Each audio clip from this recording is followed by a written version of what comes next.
नमस्कार दर्शक बंधु आज वीडियो को आपण मानक स्वागत। दिने गोटे परिवार रे दुई भाई बापा दुई बहु एवं मां को नहीं गोटे परिवार रे समस्ते मिलमिशी हस खुशी रे चलुले। दिनकर घटना पिला माने बड़ हो गला परे दुई भाई भाई मध्य सबुदिन झगड़ा झाटी है, सबुदिन पाटितुंड है, सबुदिन जुक्ति तर्क है। यही सब को देखी बापा सब बेले चुप हो जाती। आउ किछि दिन पर पुणी पाटितुंड है, पुणी से देखी बापा हसी दे चली जाती। एमती बारंबार झगड़ा हवा द्वारा लोक माने भी साई पड़िशा लोक माने भी जानती जे परिवार एमानकर किछि गोटे द्वंद्व सृष्टि होची। जेहेतु एमानकर परिवार रे सब बेले झगड़ा झाटी होची, समस्त लोक खराब भी कहती, समस्त को भी खराब लागे। जेहेतु लोक माने भी प्रतिवाद करती कौन पाई झगड़ा होचंती।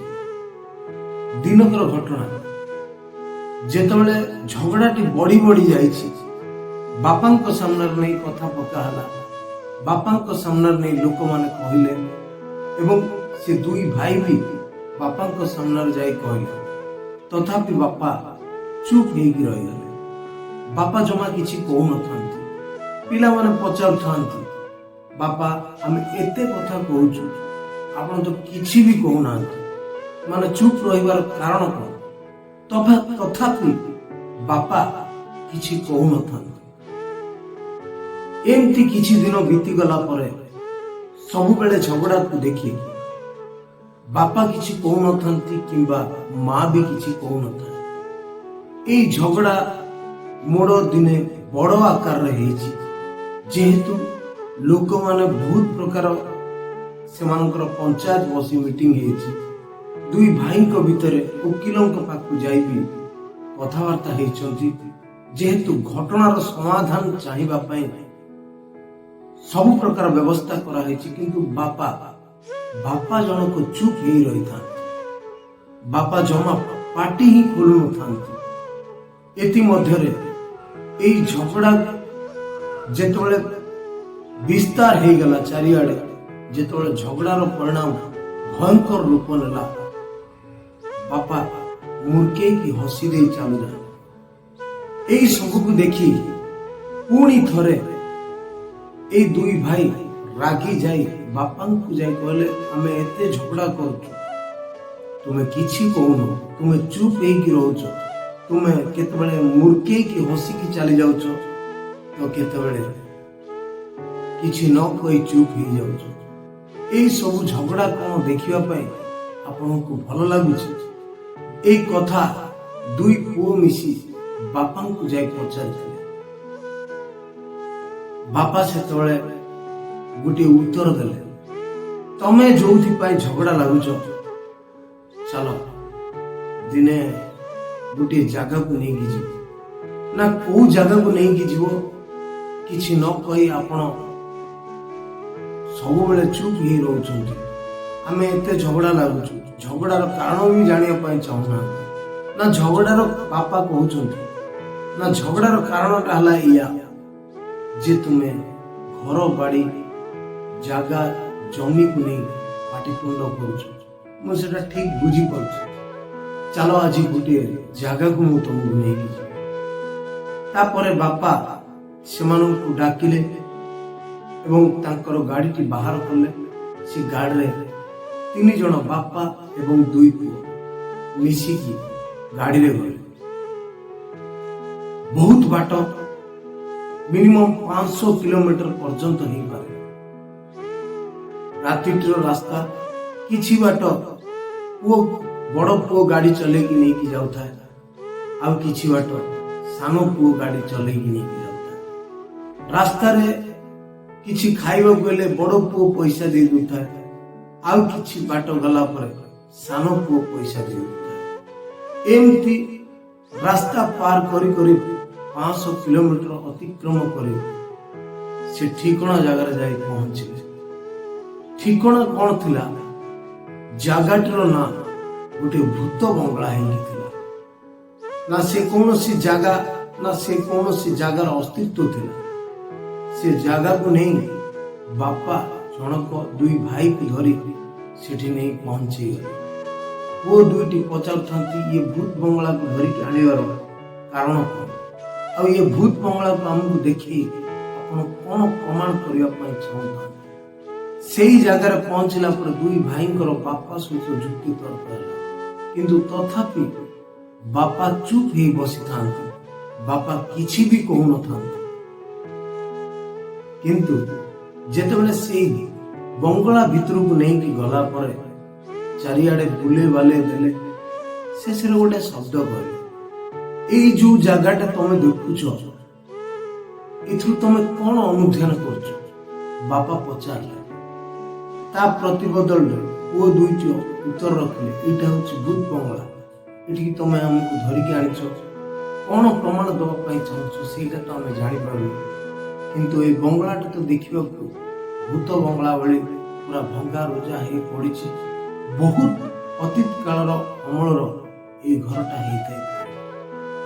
ଦୁଇ ପିଲା, ଦୁଇ ପୁଅ ଏଇ କଥା ବାପାଙ୍କ ସାମ୍ନାରେ ଉତ୍ତର ରଖିଲେ। କିଛି ସମୟ ପରେ ବାପା ସେଠି କହିଲେ, ଏଇ ଘରଟା ସତରେ ଏଟା ଭୂତ ବଙ୍ଗଳା ନୁହଁ, ଏଇଟା ହଉଛି ଆମ ଘର। ଆମ ଘର ମାନେ ଯେମିତି ଆଜି ତୁମେ ଦୁଇ ଭାଇ ପାଟି ତୁଣ୍ଡ ଝଗଡ଼ା ଝାଟି କରୁଛ, କାଲି ଯେତେବେଳେ ଆମେ ଛୋଟ ଥିଲୁ ସେତେବେଳେ ମୁଁ, ମୋ ଭାଇ ଆଉ ଦୁଇ ଭାଇ, ଆମେ ଚାରି ଭାଇ ମିଶି ଏଇ ଘରକୁ ନେଇ ପାଟି ତୁଣ୍ଡ ଝଗଡ଼ା ଝାଟି ହେଇ ଯୁକ୍ତି ତର୍କ ହଉଥିଲୁ। ଆଜି ଏଇ ଘର ଭୂତ ବଙ୍ଗଳା ହେଇଯାଇଛି। କାରଣ ହଉଛି ଏଇଆ, ଯାହା ଭାଗ ବାଣ୍ଟ ହେଲା ପରେ ଆମେ ଆମ ରାସ୍ତା ଧରିକି ଚାଲିଲୁ। ଭାଇ ବି ଏଠି ରହିଥିଲେ। ଆମେ ଏଇ ଘରେ ଛୋଟରୁ ବଡ ହେଇଥିଲୁ। ଆମେ ଏଇ ଘରେ ପାଠ ପଢିକି ମଣିଷ ହେଇଥିଲୁ। ଆଜି ଆମେ ଚାକିରି କରିକି ରିଟାୟାରମେଣ୍ଟ ହେଇଯାଇଛୁ। ଯେହେତୁ ଏଇ ଘରେ ହିଁ ଆମେ ପାଳି ପୋଷି ବଡ ହେଇଥିଲୁ। ଆଜି ଏଇ ଘର ଭୂତ ବଙ୍ଗଳା ହେଇଯାଇଛି କେବଳ ଏଥିପାଇଁ, ତମେ ଯୋଉ ଆଜି ସମ୍ପତ୍ତି ପାଇଁ ଝଗଡ଼ା ଝାଟି କରୁନ, ଠିକ ମୋ ଭାଇ ଆଜି ଏଇ ସମ୍ପତ୍ତି ପାଇଁ କାଲି ସେ ଝଗଡ଼ା କରିଥିଲେ। ଆଜି ତାର ଦେହାନ୍ତ ପରେ ପରିବାରର ଲୋକ ସବୁ କିଏ କୁଆଡେ ହେଇଗଲେ, କିନ୍ତୁ ଘରଟି ଏଠି ହିଁ ରହିଲା। ଆଉ ଭାଇଙ୍କର ଦେହାନ୍ତ ପରେ ଏ ଜାଗା ଶ୍ମଶାନ ପାଲଟିଗଲା। ଆଉ ଯୋଉ ପିଲାମାନେ ଥିଲେ ସେମାନେ ବିଦେଶ ରହି ପାଠ ପଢୁଛନ୍ତି। ନା ଏ ଘରକୁ କେହି ଅନଉଛନ୍ତି, ନା ଏ ଘର ଆଡେ କିଏ ଆସୁଛନ୍ତି। ଯୋଉ ସମ୍ପତ୍ତି ଲୋଭରେ ତମେ ଦୁଇ ଭାଇ ଯୁକ୍ତି ତର୍କ ଝଗଡ଼ା ଝାଟି କରୁଛ, ସାହି ପଡିଶା ଲୋକ ଲଜ୍ଜାରେ ମୁଁ ଏଥିପାଇଁ ଚୁପ୍ ହେଇଯାଉଥିଲି। ଆଉ ମୁଁ ଏଥିପାଇଁ ସବୁ କିଛି ଦେଖୁଥିଲି। ଆଉ ଏଥିପାଇଁ ମୁଁ ମୂର୍ଖେଇକି ହସି ଦେଇ ଚାଲି ଯାଉଥିଲି। ତମେ ଯୋଉ ସମ୍ପତ୍ତି ପାଇଁ ଆଜି ଝଗଡ଼ା କରୁଛ, କାଲି ମୁଁ ଏଇ ସମ୍ପତ୍ତି ପାଇଁ ମୁଁ ବି ମୋ ଭାଇ ସହିତ ଦିନେ ଯୁକ୍ତି କରୁଥିଲି। ଆଜି ଏଇ ଘର, ଏଇ ଜମି ବାଡି ଭୂତ ବଙ୍ଗଳା ହେଇଗଲା। ଆଜି ତମେ ଠିକ ଏଇଭଳି ଆକାରରେ ତମେ ଝଗଡ଼ା କରୁଛ। ଏଇ ଘର ଦ୍ୱାର, ଏଇ ସମ୍ପତ୍ତି ବାଡି, ଏଇ ଲୋଭ ଜନିତ ଆକାରକୁ ନେଇ ଯୋଉ ଯୁକ୍ତି ତର୍କ ଝଗଡ଼ା ଝାଟି କରୁଛ, ଏଥିରେ କିଛି ବି ଫାଇଦା ନାହିଁ। ଘର ଏଠି ରହିଯିବ, ତମ ଜାଗା, ତମ ଜମି ବାଡି ସବୁ କିଛି ଏଠି ରହିଯିବ, କିନ୍ତୁ ତମେ ନଥିବ। ତମ ପରିବାରର ଆଉ କିଏ ସଦସ୍ୟ ଏଠି ରହିବ କି ନାହିଁ ତାର କୌଣସି ଲକ୍ଷ୍ୟ ବି ନାହିଁ, କି ରହିବ କି ନାହିଁ। କିନ୍ତୁ ତୁମେ ଆଜି ଏଇ ଝଗଡ଼ା ଏଇ ଘର ପାଇଁ ତୁମେ କରିଚାଲିଛ। ମୁଁ କହିବାର ହେଲା ବନ୍ଧୁ, ଜାଗା ଜମି ବାଡି ପରିବାରକୁ ନେଇ ଝଗଡ଼ା ଝାଟି କରି ଲୋକ ଲଜ୍ଜା ହବା ଅପେକ୍ଷା ଯେତିକି ଦିନ ଚଳିବାକୁ ହବ ସେଇ ପରିବାରରେ, ସେଇ ବାପା ମାଙ୍କ ଗଣରେ, ସେଇ ଭାଇ ଭଉଣୀଙ୍କ ସାଥିରେ ହସ ଖେଳି ଏମିତି ଦିନ ବିତେଇ ଦେବାକୁ। କାରଣ ଏ ଦୁନିଆରେ ଆଜି ଆମେ ଝଗଡ଼ା କଲେ କିଛି ହବନି, ଲୋକ ଲଜ୍ଜା ହବ, ଲୋକଙ୍କ ସାମ୍ନାରେ ନିଜର ସମ୍ମାନ ହାନି ହବ, ଲୋକଙ୍କ ସାମ୍ନାରେ ନିଜର ଇଜ୍ଜତ ବି ନିଲାମ ହବ। କିନ୍ତୁ ସେଥିପାଇଁ କେହି ଆସି ପଦେ କହିବେନି, କାରଣ ଆଜି ଯାହା ପାଇଁ ଝଗଡ଼ା ହଉଛି ଏଠି ଭୂତ ବଙ୍ଗଳା ପାଲଟି ଯାଇଛି। କିନ୍ତୁ କାଲି ସକାଳେ ଆମ ସହିତ ସେଇଆ ନ ହବ, ତାର କୌଣସି ତାତ୍ପର୍ଯ୍ୟ ନାହିଁ। ଯଦି ମୋ କଥାଟେ ଭଲ ଲାଗିଛି, ଲାଇକ୍ ଟିଏ ଜରୁର କରିବେ। ଧନ୍ୟବାଦ। ଜୟ ଜଗନ୍ନାଥ।